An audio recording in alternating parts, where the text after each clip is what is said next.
ರಾಜ್ಯ ಕಾಂಗ್ರೆಸ್ ಸರ್ಕಾರಕ್ಕೆ ಶತಕದ ಸಂಭ್ರಮ ಇವತ್ತು 100 ದಿನ ಪೂರೈಸಿರುವಂತದ್ದು ಕಾಂಗ್ರೆಸ್ ಸರ್ಕಾರ ಮುಖ್ಯಮಂತ್ರಿಗಳಾಗಿ ಸಿದ್ದರಾಮಯ್ಯನವರು 100 ದಿನ ಪೂರೈಸಿದ್ರು ಅದರ ಜೊತೆಗೆ ಮತ್ತೊಂದು ಖುಷಿ ಅಂದ್ರೆ ಡಬಲ್ ಖುಷಿ ಇವತ್ತು ಕಾಂಗ್ರೆಸ್ಗೆ ಅದು ಮಹತ್ವದ ಯೋಜನೆ ಆಗಿರುವಂತ ಗೃಹಲಕ್ಷ್ಮಿಯನ್ನ ಜಾರಿ ಮಾಡ್ತಾ ಇದ್ದಾರೆ ಅದಕ್ಕೆ ಚಾಲನೆ ಸಿಗ್ತಾ ಇದೆ ಕಾಂಗ್ರೆಸ್ನ 4ನೇ ಗ್ಯಾರಂಟಿ ಜಾರಿಯಾದಂತಾಗುತ್ತೆ ಇವತ್ತು ಗೃಹಲಕ್ಷ್ಮಿ ಜಾರಿಯಾದ್ರೆ ಮೈಸೂರಿನಲ್ಲಿ ಇಂದ ಗೃಹಲಕ್ಷ್ಮಿ ಯೋಜನೆಗೆ ಚಾಲನೆಯನ್ನ ಕೊಡಲಾಗ್ತಾ ಇದೆ ಅತಿ ದೊಡ್ಡ ಯೋಜನೆ ಆರ್ಥಿಕತೆ ಮೇಲೆ ಅಂದ್ರೆ ಕರ್ನಾಟಕದ ಬಜೆಟ್ ಮೇಲೆ ದೊಡ್ಡ ಹೊರೆ ಬೀಳ್ತಾ ಇರುವಂತ ಒಂದು ಯೋಜನೆ ಅದು ಗೃಹಲಕ್ಷ್ಮಿ ಯೋಜನೆಗೆ ಮಲ್ಲಿಕಾರ್ಜುನ ಖರ್ಗೆ ಅವರು ಎಸಿಸಿ ಅಧ್ಯಕ್ಷರು ಹಾಗೆ ರಾಹುಲ್ ಗಾಂಧಿ ಅವರು ಚಾಲನೆಯನ್ನ ಕೊಡಲಿದ್ದಾರೆ 1 ಲಕ್ಷ ಮಹಿಳೆಯರನ್ನ ಸೇರಿಸಲಿಕ್ಕೆ ಕಾಂಗ್ರೆಸ್ ಸಿದ್ಧತೆಯನ್ನ ಮಾಡಿಕೊಂಡಿದೆ ವ್ಯವಸ್ಥೆಯನ್ನ ಮಾಡಲಾಗಿದೆ ಈಗ ಆಲ್ರೆಡಿ ಬರ್ತಾ ಇದ್ದಾರೆ ಸುಮಾರು 2,000 ಬಸ್ನಲ್ಲಿ ಕರೆಸಲಾಗ್ತಾ ಇದೆ ಫಲಾನುಭವಿಗಳ ಜೊತೆ ರಾಹುಲ್ ಗಾಂಧಿ ಅವರು ಸಂವಾದವನ್ನ ಕೂಡ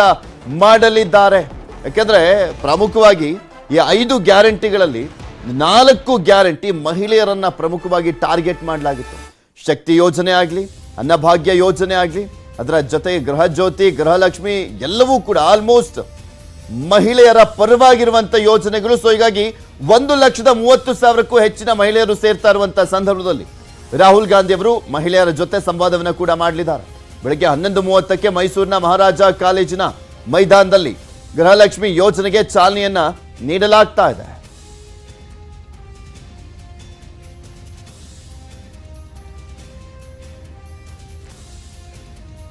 ಗೃಹಲಕ್ಷ್ಮಿ ಯೋಜನೆ ಇವತ್ತು ಜಾರಿ ಆಗ್ತಾ ಇದೆಯಲ್ಲ ಅದ್ರ ಬಗ್ಗೆ ಇನ್ನಷ್ಟು ಇನ್ ಡೀಟೈಲ್ ಆಗಿ ಮಾಹಿತಿಯನ್ನ ನಿಮ್ಮ ಮುಂದೆ ಇಡೋದಾದ್ರೆ ಗೃಹಲಕ್ಷ್ಮಿ ಯೋಜನೆ ಎಷ್ಟು ಸಾವಿರ ಕೋಟಿ ಒಳಪಡುತ್ತೆ ವರ್ಷಕ್ಕೆ ಎಷ್ಟು ಬೇಕು ಅಂತ ಇನ್ನೊಮ್ಮೆ ನಿಮಗೆ ರೀಕಾಲ್ ಮಾಡಿ ಹೇಳ್ತಾ ಹೋಗ್ತೀವಿ 32,000 ಕೋಟಿ ಪ್ರತಿ ವರ್ಷ ಯೋಜನೆಗೆ ವೆಚ್ಚ ಆಗುವಂಥದ್ದು 2,220 ಕೋಟಿ ಈ ತಿಂಗಳು ಜಮೆ ಆಗುವಂತ ಹಣ ಇವತ್ತು ಚಾಲನೆ ಕೊಡ್ತಾ ಇದ್ದಾರಲ್ಲ ಈ ಸಂದರ್ಭದಲ್ಲಿ ಇವತ್ತೇ 2,200 ಕೋಟಿ ವರ್ಗಾವಣೆ ಆಗ್ತಾ ಇದೆ ಅಂದ್ರೆ ಪ್ರತಿ ಮಹಿಳೆಗೂ ಯಾರೆಲ್ಲ ರಿಜಿಸ್ಟರ್ ಮಾಡ್ಕೊಂಡಿದ್ದಾರೆ ಅವರಿಗೆ 2,000 ರೂಪಾಯಿ ಸಿಗುತ್ತೆ ಇನ್ನು ಈ ವರ್ಷ ಪ್ರಸಕ್ತ ವರ್ಷದಲ್ಲಿ 17,500 ಕೋಟಿಯನ್ನ ಬಜೆಟ್ ನಲ್ಲಿ ಮೀಸಲಿಡಲಾಗಿದೆ ಗೃಹಲಕ್ಷ್ಮಿ ಯೋಜನೆಗೆ ಇನ್ನು ಇದುವರೆಗೂ ರಿಜಿಸ್ಟರ್ ಮಾಡ್ಕೊಂಡಿರುವಂತದ್ದು ಗೃಹಲಕ್ಷ್ಮಿಗೆ 1,11 ಲಕ್ಷ ಜನ ಅಂದ್ರೆ ಮಹಿಳೆಯರು ರಿಜಿಸ್ಟರ್ ಮಾಡ್ಕೊಂಡಿದ್ದಾರೆ 1.28 ಕೋಟಿ ಒಟ್ಟು ಫಲಾನುಭವಿಗಳು ಇರುವಂತದ್ದು ಗೃಹಲಕ್ಷ್ಮಿ ಯೋಜನೆಗೆ ಇದುವರೆಗೂ 1.11 ಕೋಟಿ ಮಹಿಳೆಯರು ರಿಜಿಸ್ಟರ್ ಮಾಡ್ಕೊಂಡಿದ್ದಾರೆ ಸೊ ಹೀಗಾಗಿನೇ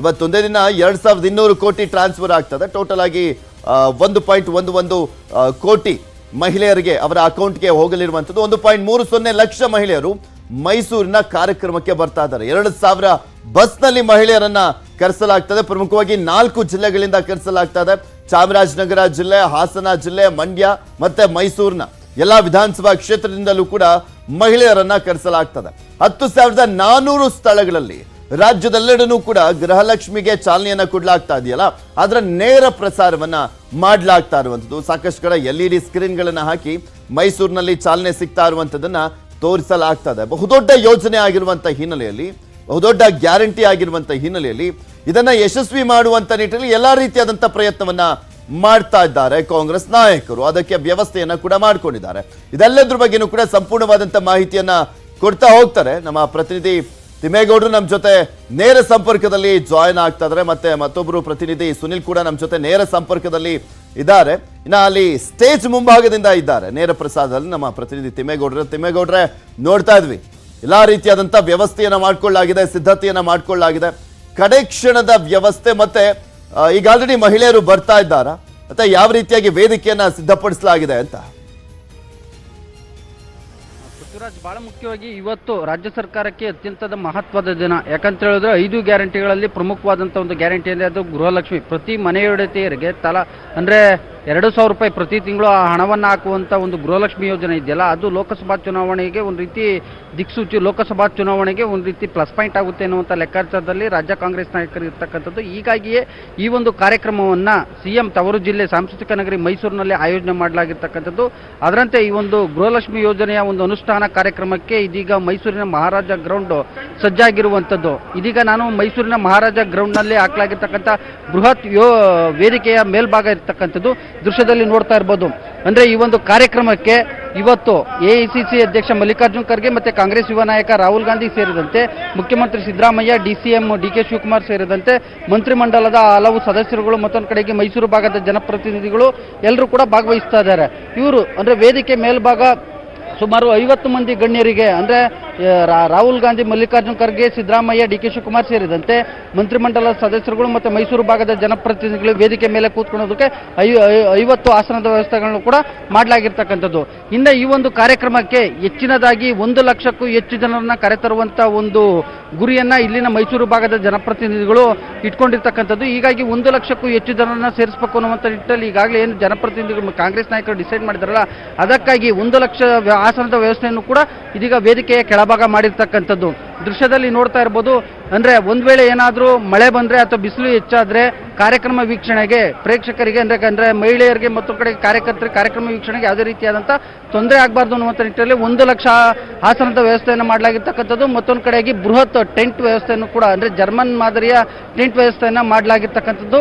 ವಿಶೇಷವಾಗಿ ಒಂದು ಬೃಹತ್ ಫ್ಯಾನ್ಗಳನ್ನು ಕೂಡ ಅಳವಡಿಕೆ ಮಾಡಿದ್ದಾರೆ. ಮತ್ತೊಂದು ಕಡೆಗೆ ದೂರದಲ್ಲಿ ಕೂತಿದ್ದವ್ರಿಗೆ ವೇದಿಕೆಯನ್ನು ವೀಕ್ಷಣೆ ಮಾಡೋದಕ್ಕಾಗೋದಿಲ್ಲ, ಅಂಥವ್ರಿಗೂ ಕೂಡ ಅಲ್ಲಲ್ಲೇ LED ಪರದೆಗಳನ್ನು ಕೂಡ ಹಾಕಿರ್ತಕ್ಕಂಥ ಒಂದು ದೃಶ್ಯವನ್ನು ಕೂಡ ಇದೀಗ ನೋಡ್ತಾ ಇರ್ಬೋದು. ಸೊ ಇದು ಒಂದು ಕಡೆ ಆದ್ರೆ ಇನ್ನೇನು 11:30 ವೇಳೆಗೆ ಮಲ್ಲಿಕಾರ್ಜುನ್ ಖರ್ಗೆ ಮತ್ತೊಂದು ಕಡೆಗೆ ರಾಹುಲ್ ಗಾಂಧಿ ಇಬ್ಬರೂ ಕೂಡ ಒಟ್ಟಿಗೆ ವಿಶೇಷ ಹೆಲಿಕಾಪ್ಟರ್ ಮೂಲಕ ಮೈಸೂರಿನ ಮಂಡಕಳ್ಳಿ ಏರ್ಪೋರ್ಟ್ಗೆ ಆಗಮಿಸ್ತಾರೆ.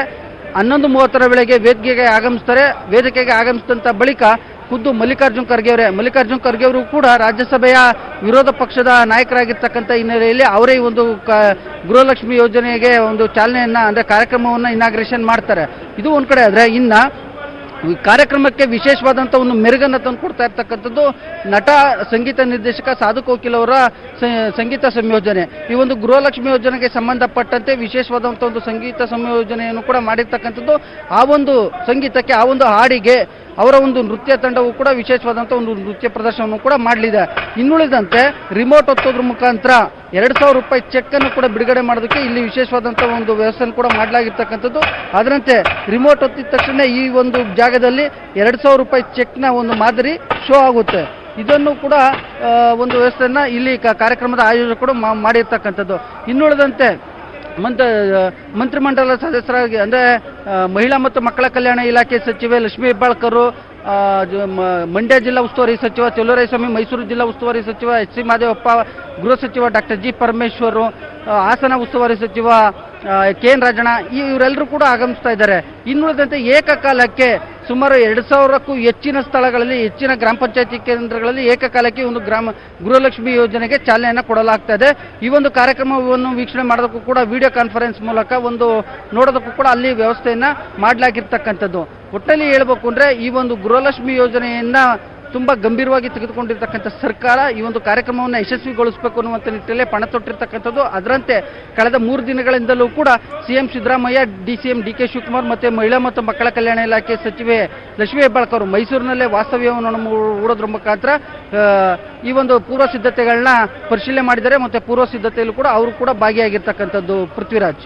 ಓಕೆ ತಿಮ್ಮೇಗೌಡ್ರೆ, ಹಾಗೆ ಸಂಪರ್ಕದಲ್ಲಿರಿ, ಮತ್ತಷ್ಟು ಮಾಹಿತಿಯನ್ನ ಪಡ್ಕೊಳ್ತಾ ಹೋಗ್ತೀನಿ. ನಮ್ಮ ಪ್ರತಿನಿಧಿ ಸುನಿಲ್ ಕೂಡ ನಮ್ಮ ಜೊತೆ ಜಾಯ್ನ್ ಆಗಿದ್ದಾರೆ. ಸುನಿಲ್, ಇದು ಡಬಲ್ ಖುಷಿ ಕಾಂಗ್ರೆಸ್ ಸರ್ಕಾರಕ್ಕೆ. ಒಂದು ಶತದಿನೋತ್ಸವವನ್ನು ಆಚರಿಸ್ತಾ ಇರುವಂತದ್ದು ಮತ್ತು ಒಂದ್ ಕಡೆ ಮಹತ್ವದ ಗ್ಯಾರಂಟಿಗಳಲ್ಲಿ ಒಂದಾಗಿದ್ದಂತ ಗೃಹಲಕ್ಷ್ಮಿಗೆ ಚಾಲನೆ ಸಿಗ್ತಾ ಇರುವಂತದ್ದು, ಒಂದು ಅದ್ದೂರಿ ಸಮಾರಂಭವನ್ನ ಹಮ್ಮಿಕೊಳ್ಳಲಾಗಿರುವಂಥದ್ದು. ನೀವೆಲ್ಲಿದ್ದೀರಾ? ಅಲ್ಲಿ ಯಾವ ರೀತಿಯಾದಂತ ಒಂದು ಸಂಭ್ರಮ ಮನೆ ಮಾಡಿದೆ ಅಂತ?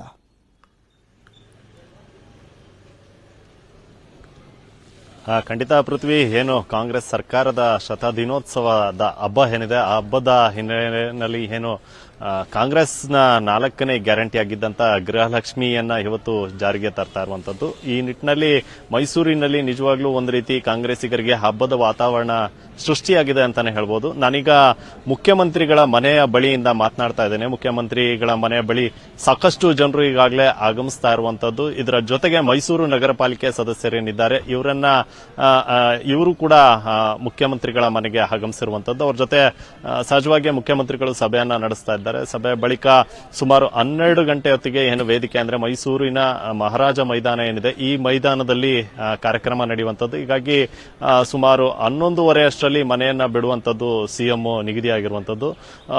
ಇನ್ನೂ ಒಂದು ಸಾಧ್ಯತೆ ಇರುವಂತದ್ದು ಅಂದ್ರೆ ಏನು 11:40ಕ್ಕೆ ಮಂಡಕಳ್ಳಿ ವಿಮಾನ ನಿಲ್ದಾಣಕ್ಕೆ ರಾಹುಲ್ ಗಾಂಧಿ ಅವರು ಆಗಮಿಸ್ತಾರೆ.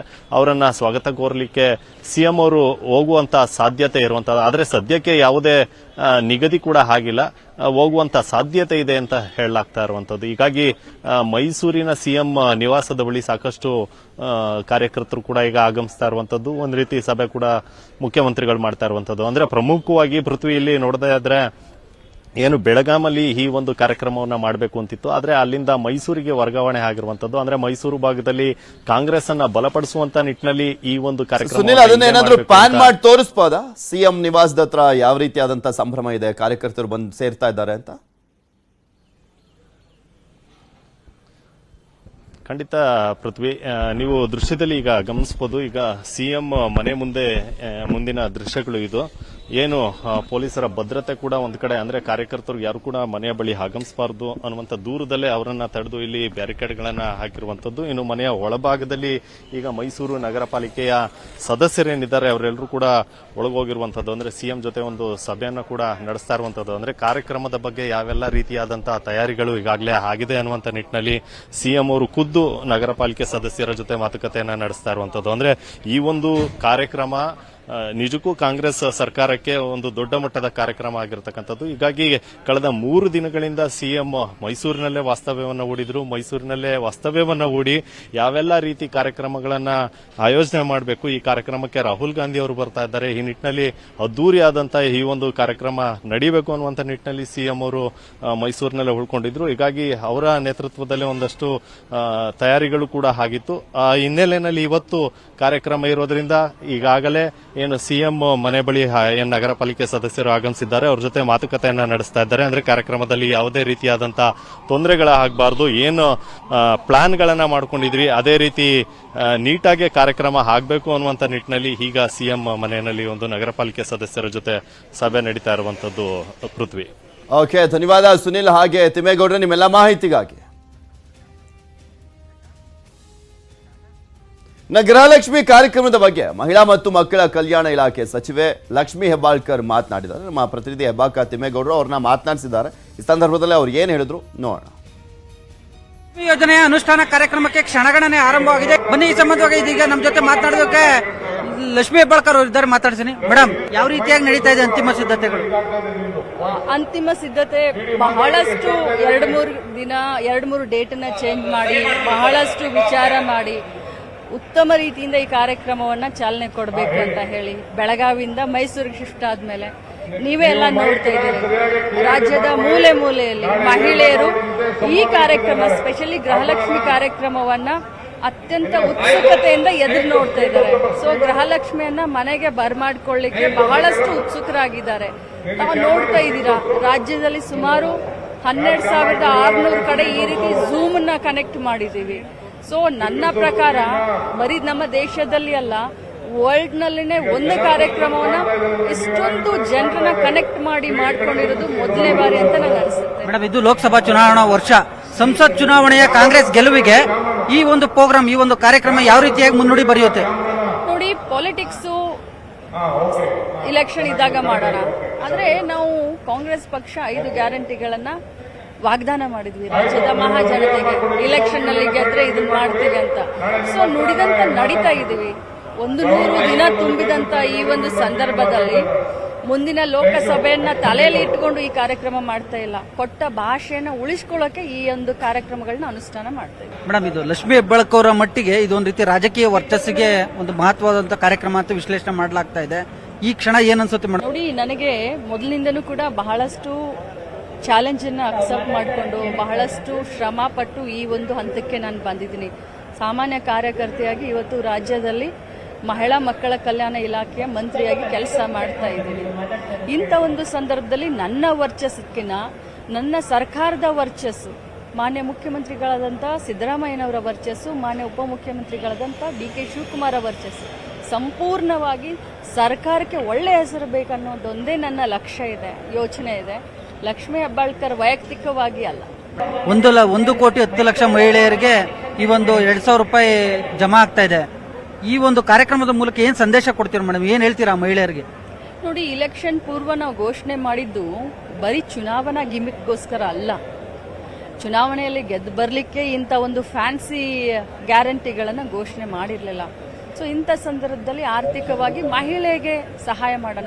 ಸೊ ಈ ಗ್ಯಾರಂಟಿಗಳು ಕೂಡ ಮಹಿಳೆಯನ್ನ ಸಬಲೀಕರಣ ಮಾಡಲಿಕ್ಕೆ ಹೊರತು ಬರೀ ಚುನಾವಣೆ ಗಿಮಿಕ್ ಅಂತಲ್ಲ ಅಂತ ಹೇಳ್ತೀನಿ.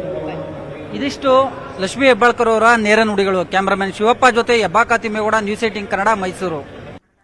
ಆಕ್ಚುಲಿ ಗೃಹಲಕ್ಷ್ಮಿ ಕಾನ್ಸೆಪ್ಟು ಇದೊಂದು ಕನಸು ಕಟ್ಕೊಂಡಿದ್ದು ಅಂದ್ರೆ ಕೆಪಿಸಿಸಿ ಅಧ್ಯಕ್ಷರಾಗಿರುವಂತ DK ಶಿವಕುಮಾರ್ ಅವರು ಹೇಳ್ತಾ ಇದ್ರು ಮೊನ್ನೆ, ಇದೊಂದು ಕನ್ಸು ಕಟ್ಕೊಂಡಿದ್ದೆ ನಾನು ಪ್ರಿಯಾಂಕರ್ಗೆ ಮಾತನಾಡುವಂತ ಸಂದರ್ಭದಲ್ಲಿ ಗೃಹಲಕ್ಷ್ಮಿ ಅಂತ ಹೆಸರಿಡೋಣ, 2,000 ರೂಪಾಯಿ ಯೋಜನೆ ನಿಜಕ್ಕೂ ಕೂಡ ತುಂಬಾ ಹೆಲ್ಪ್ ಆಗುತ್ತೆ ಮಹಿಳೆಯರಿಗೆ, ಸೊ ಹೀಗಾಗಿ ಇದೊಂದು ಕಾರ್ಯಕ್ರಮ ಹಾಕೊಳ್ಳೋಣ ಅನ್ನುವಂತ ಒಂದು ಪ್ಲಾನ್ ಮಾಡಿದ್ದು DK ಶಿವಕುಮಾರ್.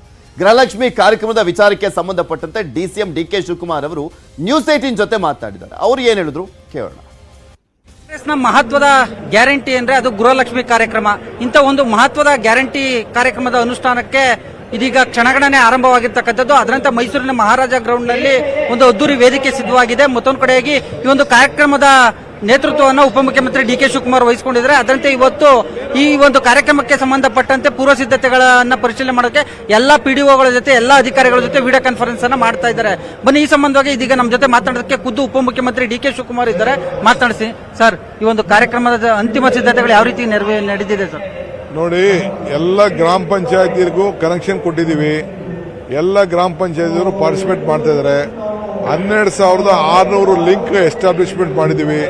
12,600 ಲಿಂಕ್ ಎಸ್ಟಾಬ್ಲಿಷ್ಮೆಂಟ್ ಮಾಡಿ ಎಲ್ಲ ಪ್ರತಿ ಪಂಚಾಯತಿಗೂ ಕೂಡ ಅವರು ಈ ಕಾರ್ಯಕ್ರಮನ ನೋಡ್ತಾ ಇದ್ದಾರೆ, ಭಾಗವಹಿಸ್ತಾ ಇದ್ದಾರೆ. ಅವ್ರಿಗೆ ಈ ಕಾರ್ಯಕ್ರಮದ ಮಹತ್ವ ಕೂಡ ಅರಿದಿದೆ. ಸೊ ನಾವು ಇದನ್ನ ಒಂದು ಜನರಿಗೆ ನಾವೇನು ಮಾತು ಕೊಟ್ಟಿದ್ದೆ ಆ ಮಾತು ಉಳಿಸ್ಕೊಳ್ತಾ ಇದೀವಿ. ಸರ್, ಇದು ಕಾಂಗ್ರೆಸ್ನ ಐತಿಹಾಸಿಕವಾದಂತಹ ಒಂದು ಕಾರ್ಯಕ್ರಮ, ಮಹತ್ವದ ಕಾರ್ಯಕ್ರಮ. ಏನ್ ಸಂದೇಶ ಕೊಡ್ತೀರಾ ಸರ್? ಏನು ನಿಮ್ಮ ಬದುಕು ಬದಲಾವಣೆ ಆಗಬೇಕು, ಆರ್ಥಿಕ ಸಂಕಷ್ಟದಿಂದ ಪಾರಾಗಬೇಕು. ನಿಮ್ಗೇನು ಪಿಕ್ ಪಾಕೆಟ್ ನಡೀತಾ ಇತ್ತು, ಪೆಟ್ರೋಲು, ಡೀಸೆಲು, ಗ್ಯಾಸು, ಉಪ್ಪು, ಸೊಪ್ಪು, ಬೇಳೆ ಎಲ್ಲ ಬೆಲೆಗಳಿಗೆ ಅನುಕೂಲ ಆಗಲಿ ಅಂತ ಇಂಥ ಎಲ್ಲ ಕಾರ್ಯಕ್ರಮ ನಿಮ್ಗೆ ಕೊಡ್ತಾ ಇದ್ದೀವಿ. ಸಹಜವಾಗಿ ಇದು ಲೋಕಸಭಾ ಚುನಾವಣಾ ವರ್ಷ ಸರ್. ಕಾಂಗ್ರೆಸ್ನ ಒಂದು ಸಂಸತ್ ಚುನಾವಣೆ ಗೆಲುವಿಗೆ ಮುನ್ನುಡಿ ಬರೆಯುತ್ತೆ ಈ ಒಂದು ಕಾರ್ಯಕ್ರಮ. ನಾನು ರಾಜಕಾರಣ ಮಾತಾಡ್ತಾ ಇಲ್ಲ. ಅವರ ಬದುಕು ಗೆದ್ರೆ ದೇಶ ಗೆದ್ದಂಗೆ. ಸರ್, ಈ ಒಂದು ಕಾರ್ಯಕ್ರಮಕ್ಕೆ ಸಂಬಂಧಪಟ್ಟಂತೆ ರಾಹುಲ್ ಗಾಂಧಿ ಅವರು ಫಲಾನುಭವಿಗಳ ಜೊತೆ ಏನೋ ಸಂವಾದ ಮಾಡ್ತಾರೆ. ಕಾರ್ಯಕ್ರಮ ರೂಪುರೇಷೆ ಹೇಗಿದೆ ಸರ್? ಅವರು ಫಲಾನುಭವಿಗಳ ಜೊತೆ ಮಾತಾಡ್ತಾರೆ. ಎಷ್ಟು ಜನ ಫಲಾನುಭವಿಗಳು ಸರ್, ಯಾವ ರೀತಿ ಸಿದ್ಧತೆ ನಡೆದಿದೆ? ಇಲ್ಲೊಂದು 1,00,000 ಬರ್ತಾರೆ, 1,00,000 ಆಹ್ವಾನಿಸಿದ್ವಿ. ಸೊ ಇದಿಷ್ಟು ಏನು ಉಪಮುಖ್ಯಮಂತ್ರಿ DK ಶಿವಕುಮಾರ್ ಅವರ ನೇರ ನುಡಿಗಳು. ಕ್ಯಾಮರಾಮನ್ ಶಿವಪ್ಪ ಜೊತೆ ಹೆಬ್ಬಾಕ ತಿಮ್ಮೇಗೌಡ, ನ್ಯೂಸ್ 18 ಕನ್ನಡ, ಬೆಂಗಳೂರು. ಇನ್ನ ಗೃಹಲಕ್ಷ್ಮಿ ಯೋಜನೆಗೆ ಯಾವ ರೀತಿಯಾಗಿ ಒಂದು ದೊಡ್ಡ ವೇದಿಕೆ ರೆಡಿ ಆಗಿದೆ ಅನ್ನುವಂಥದ್ದನ್ನು ನೋಡ್ತಾ ಇದ್ರೆ, ಇದಕ್ಕೆ ಚಾಲನೆ ಕೊಡ್ಲಿರುವಂಥದ್ದು ACC ಅಧ್ಯಕ್ಷರಾಗಿರುವಂತಹ ಮಲ್ಲಿಕಾರ್ಜುನ್ ಖರ್ಗೆ ಮತ್ತು ರಾಹುಲ್ ಗಾಂಧಿ. ದೆಹಲಿಯಿಂದ ಹೊರಟಿದ್ದಾರೆ ರಾಹುಲ್ ಗಾಂಧಿ. ಗೃಹಲಕ್ಷ್ಮಿ ಕಾರ್ಯಕ್ರಮದಲ್ಲಿ ಇಂದು ಭಾಗಿಯಾಗ್ತಾ ಇದ್ದಾರೆ. ದೆಹಲಿಯಿಂದ ಬೆಂಗಳೂರಿಗೆ ಆಗಮಿಸಲಿರುವಂಥದ್ದು ರಾಹುಲ್ ಗಾಂಧಿ. ನಂತರ ಬೆಂಗಳೂರಿನಿಂದ ಮೈಸೂರಿಗೆ ಬರಲಿದ್ದಾರೆ. ರಾಹುಲ್ ಗಾಂಧಿ ಅವರನ್ನ ಸ್ವಾಗತಿಸಲಿದ್ದಾರೆ ಬೆಂಗಳೂರಿನಲ್ಲಿ DK ಶಿವಕುಮಾರ್ ಅವರು. ಬೆಂಗಳೂರಿನಿಂದ ಮೈಸೂರಿಗೆ ರಾಹುಲ್ ಗಾಂಧಿ ನೆಕ್ಸ್ಟ್ ಬರ್ತಾರೆ. ರಾಹುಲ್ ಮತ್ತೆ DK ಶಿವಕುಮಾರ್ ಅವರು ಒಟ್ಟಿಗೆ ಮೈಸೂರಿಗೆ ಬರಲಿದ್ದಾರೆ. ಮೈಸೂರಿಗೆ ಬಂದಂತ ಸಂದರ್ಭದಲ್ಲಿ ಮೋಸ್ಟ್ ಪ್ರಾಬಬ್ಲಿ ಮುಖ್ಯಮಂತ್ರಿಗಳು ಹೋಗಿ ಅವರನ್ನ ವೆಲ್ಕಮ್ ಮಾಡಿಕೊಳ್ಳುವಂತ ಸಾಧ್ಯತೆ ಇದೆ. ರಾಹುಲ್ ಗಾಂಧಿ ಅವರು ದೆಹಲಿಯಿಂದ ಹೊರಟಂತ ದೃಶ್ಯಾವಳಿ ನಿಮಗೆ ತೋರಿಸ್ತಾ ಇದ್ದೀವಿ. ದೆಹಲಿಯಿಂದ ಹೊರಟಿದ್ದಾರೆ ಬೆಂಗಳೂರಿಗೆ. ಇನ್ನೇನು ಕೆಲವೇ ಹೊತ್ತಿನಲ್ಲಿ ಬಂದು ರೀಚ್ ಆಗ್ತಾರೆ.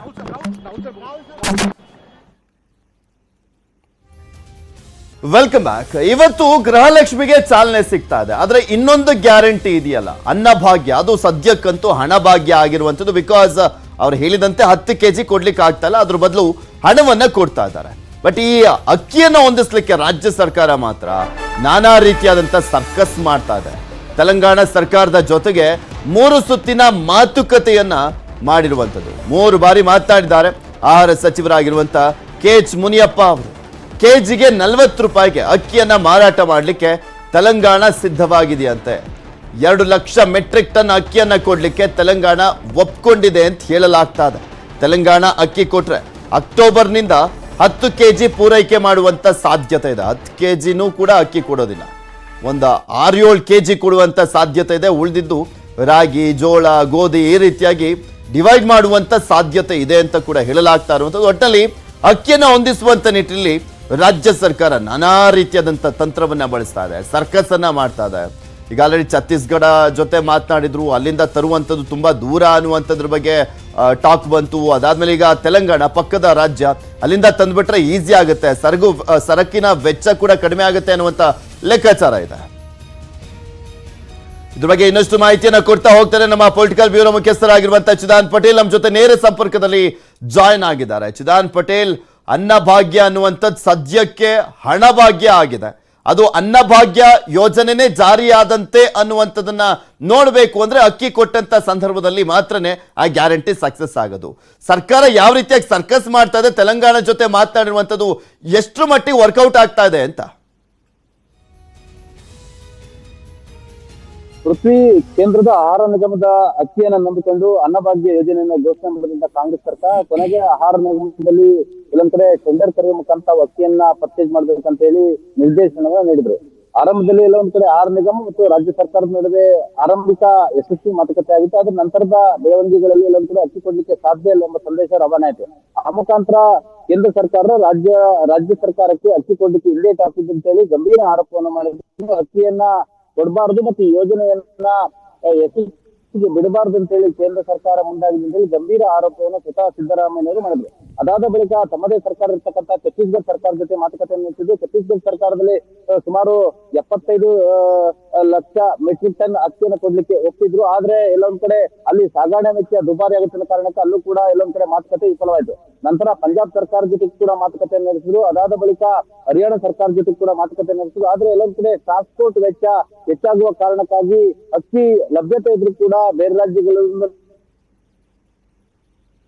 ಕರ್ನಾಟಕ ತರುವಾಗ ವೆಚ್ಚವನ್ನು ಕೊಡ್ತೀವಿ ಅಂತ ಹೇಳಿದ್ರು ಕೂಡ ತೆಗೆದುಕೊಳ್ಳೋದಾಗದಂತ ಪರಿಸ್ಥಿತಿ ಎದುರಾಯ್ತು.